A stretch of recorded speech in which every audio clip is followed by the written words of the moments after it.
Next up is a frittata, and this makes a great lunch, great light lunch, a great light supper. It's quick and easy and fast. It's full of protein, full of eggs, full of calcium. It's got everything. And it can keep to the next day, so you can make a bigger batch and hold it for the lunch or put it in a lunchbox.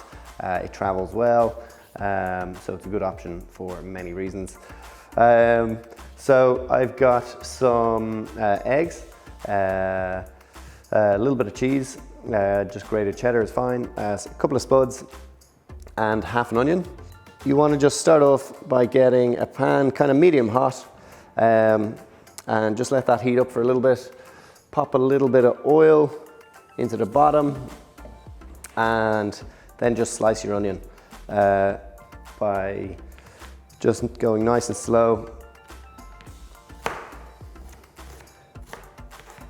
And anytime you're slicing, you just want to make sure your hand is protected. So I'm holding it in like something of a claw position so that the nail I'm using to protect the rest of my hands and my thumb is tucked into that little pocket.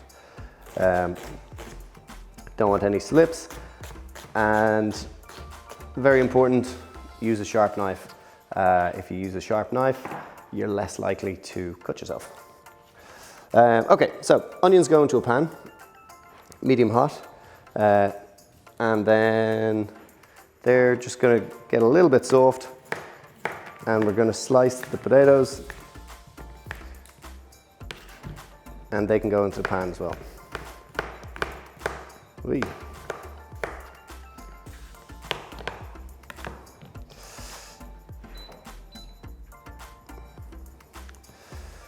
Okay. So potatoes go in, and a little pinch of salt, and we just turned up the heat on that. Okay, so I'm using an iron frying pan here. These are great because they last forever. They're pretty indestructible, so if you can get your hands on one, I recommend it. If not, any non-stick frying pan will do. So while the potatoes and onions are cooking away, I am going to just start cracking eggs. And for this, I'm actually going to use 6 eggs, but you can scale up this recipe again. The more eggs, the more people you're feeding, maybe the more eggs you want to do. Okay, so I'm going to leave it at 6. So, just going to take a whisk and just whisk the eggs together. Making sure you break up all the yolk and it's nicely mixed together.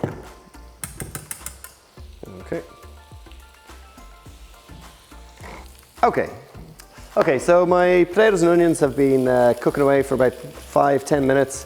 I'm just looking for the onions to be soft and the potatoes be cooked.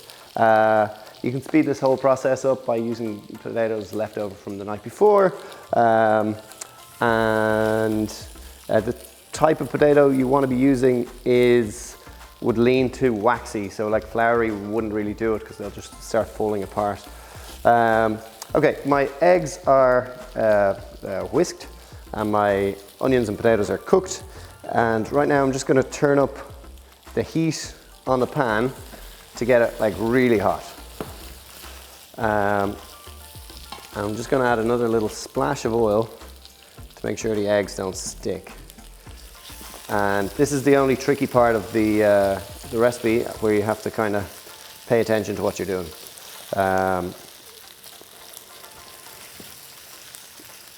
Okay, so that's getting very hot. I'm kind of hearing the onions beginning to fry a little bit, the potatoes beginning to fry a little bit, and okay,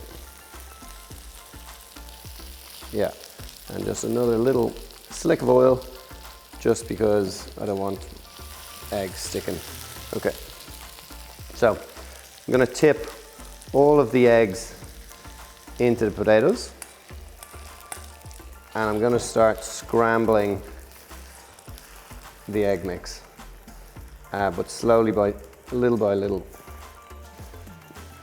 And then just bringing it in on top of itself, folding it in over, like as if you were to make scrambled eggs, but you're just going much slower. And then you just fold it in, and you're looking for a skin to form on the bottom.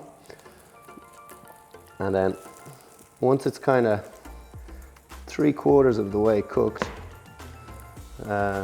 you take it off the heat for a little bit, and then just going to add a little sprinkling of cheese.